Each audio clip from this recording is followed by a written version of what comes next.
đêm qua đã xảy ra một vụ cháy rừng khiến nhiều cánh rừng phòng hộ bốc cháy. Đến 21 giờ, đám cháy đã được dập tắt.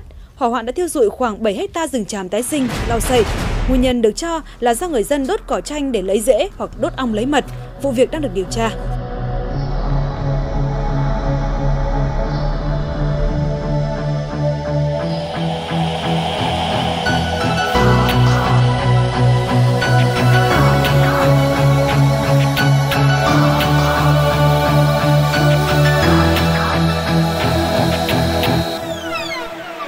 Những tiếng thét gào vang từ chốn nào, biết sẽ đến một ngày chỉ còn lại những thân cây xơ xác vào đường cùng. Muôn loài sẽ đi về đường nào, con người sẽ không còn lựa chọn như bây giờ.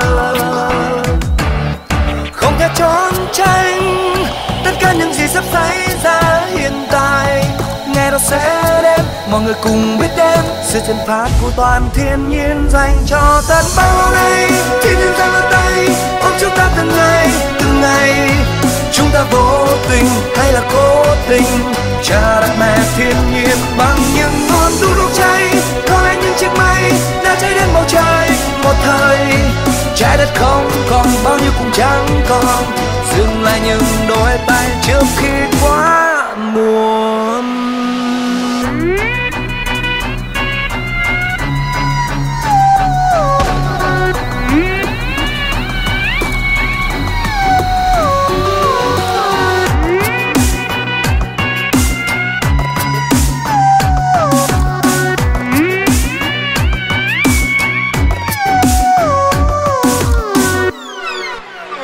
Những tiếng thét gào vang từ chốn nào, biết sẽ đến một ngày chỉ còn lại những thân cây xơ xác vào đường cùng. Muôn loài sẽ đi về đường nào, con người sẽ không còn lựa chọn như bây giờ.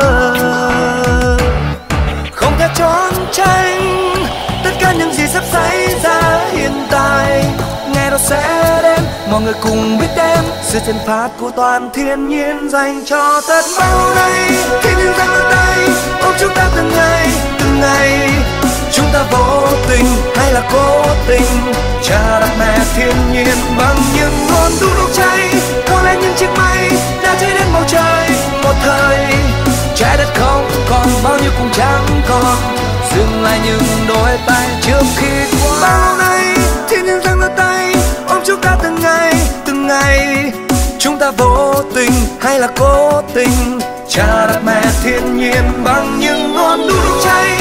Có lẽ những chiếc mây đã cháy đến bầu trời một thời, trái đất không còn bao nhiêu cũng chẳng còn, dừng lại những đôi tay trước khi quá muộn.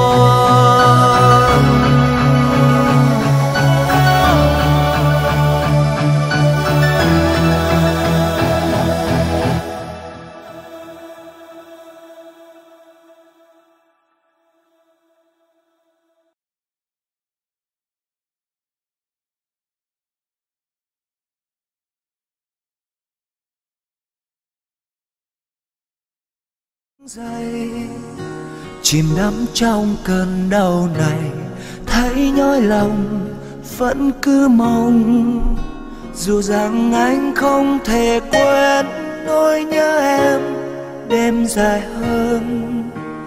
Phải chăng anh hy vọng ngày sẽ trông